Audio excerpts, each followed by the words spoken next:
ഭാരതത്തിന്റെ സാമ്പത്തിക മുന്നേറ്റങ്ങൾക്ക് കരുത്തുപകരുന്ന ഒരു ചരിത്രപരമായ വാർത്തയാണ് ഇപ്പോൾ പുറത്തുവരുന്നത്. ഇന്ത്യയും ന്യൂസിലൻഡും തമ്മിലുള്ള സ്വതന്ത്ര വ്യാപാര കരാർ യാഥാർത്ഥ്യമായതോടെ നമ്മുടെ രാജ്യത്തിന്റെ കയറ്റുമതി മേഖലയിൽ ഒരു വൻ വിപ്ലവത്തിന് തുടക്കമായിരിക്കുകയാണ്. ഈ കരാറിലൂടെ ഇന്ത്യൻ ഉൽപ്പന്നങ്ങൾക്ക് 100% നികുതി ഇളവോടെ ന്യൂസിലൻഡ് വിപണിയിലേക്ക് പ്രവേശിക്കാമെന്നത് ചെറുകിട വൻകിട വ്യാപാരികൾക്ക് ഒരുപോലെ ഗുണകരമാകും. പ്രത്യേകിച്ച് ടെക്സ്റ്റൈൽസ്, ലെതർ, എഞ്ചിനീയറിംഗ്, രത്നങ്ങൾ, ആഭരണങ്ങൾ തുടങ്ങിയ മേഖലകളിൽ ലക്ഷക്കണക്കിന് പുതിയ തൊഴിലവസരങ്ങളാണ് വരാനിരിക്കുന്നത്.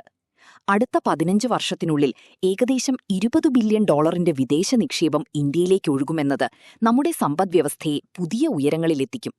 വ്യാപാരത്തിനു പുറമെ ഇന്ത്യയിലെ യുവ പ്രൊഫഷണലുകൾക്കും വിദ്യാർത്ഥികൾക്കും വലിയ പ്രതീക്ഷ നൽകുന്ന പ്രഖ്യാപനങ്ങളും ഇതിലുണ്ട്. IT, ആരോഗ്യം, വിദ്യാഭ്യാസം തുടങ്ങിയ മേഖലകളിലെ 5000-ഓളം പ്രൊഫഷണലുകൾക്ക് ന്യൂസിലൻഡിൽ ജോലി ചെയ്യുന്നതിനും പഠിക്കുന്നതിനുമായി പ്രത്യേക വിസ ആനുകൂല്യങ്ങൾ ലഭിക്കുമെന്നത് നമ്മുടെ യുവാക്കൾക്ക് ആഗോളതലത്തിൽ വലിയ അവസരങ്ങൾ തുറന്നു നൽകുന്നു. ഇതിനു പുറമെ ആയുഷ്, യോഗ തുടങ്ങിയ നമ്മുടെ പൈതൃക മേഖലകൾക്ക് ന്യൂസിലൻഡിൽ വലിയ അംഗീകാരം ലഭിക്കാനും ഈ കരാർ വഴിയൊരുക്കുന്നു. രണ്ട് രാജ്യങ്ങൾ തമ്മിലുള്ള സൗഹൃദം കൂടുതൽ ശക്തമാക്കുന്ന ഈ പങ്കാളിത്തം ലോകവിപണിയിൽ ഇന്ത്യയുടെ സ്വാധീനം വർദ്ധിപ്പിക്കുകയും വരും തലമുറയ്ക്ക് സുരക്ഷിതവും സമൃദ്ധവുമായ ഒരു ഭാവി ഉറപ്പാക്കുകയും ചെയ്യും.